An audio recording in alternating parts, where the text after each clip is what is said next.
अजितदादांनी दिला होता दम तर सदाभाऊंनी केलं कौतुक। निवेदक श्रीकांत मानेंच्या शब्दांची वाळव्यात मोहिनी। राजकारणात कधी कोणाचे शब्द कोणाला टोचतील तर कधी कोणाला भावतील याचा नेम नसतो। आपल्या अमोघ वाणीने भल्या भल्या नेत्यांना दाद द्यायला लावणारे निवेदक श्रीकांत माने सध्या राजकीय वर्तुळात चर्चेचा केंद्रबिंदू ठरले आहेत। ईश्वरपूरच्या सभेत उपमुख्यमंत्री अजित पवार यांनी ज्या निवेदकाला मिश्किलपणे बघून घेतो असा दम भरला होता, त्याच श्रीकांत मानेंच्या निवेदन शैलीवर आता माजी मंत्री सदाभाऊ खोत फिदा झाले असून त्यांनी वाळव्याच्या जाहीर सभेत मानेंचे तोंड भरून कौतुक केलं। काही दिवसापूर्वी ईश्वरपूर येथील एका कार्यक्रमात श्रीकांत माने यांनी जयंत पाटील यांचा उल्लेख आवाजाचं देखणेपण लाभलेलं नेतृत्व असा केला होता।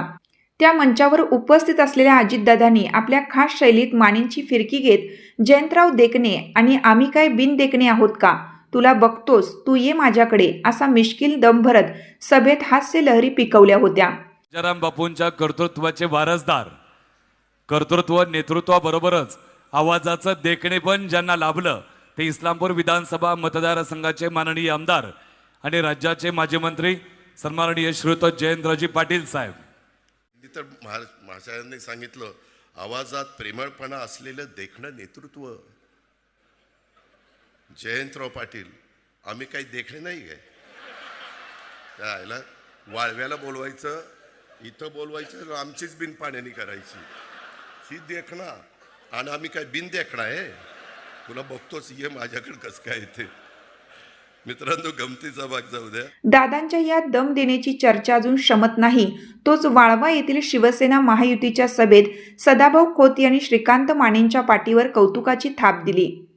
सदाभाऊंनी आपल्या भाषणाची सुरुवातच कवी विठ्ठल वाघांच्या कवितेने करत शेतकरी आणि मातीचे नाते अधोरेखित केलं।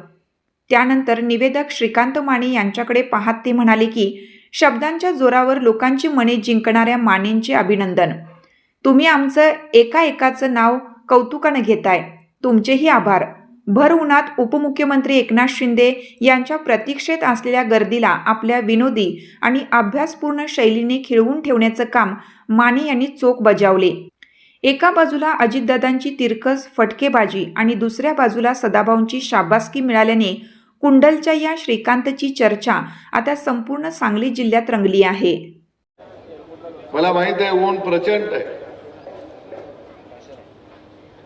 विठ्ठल वाघाने एका कवितेमध्ये म्हटलं तर आम्ही जन्मलो मातीत, मातीत आगा किती होणार अगा माती।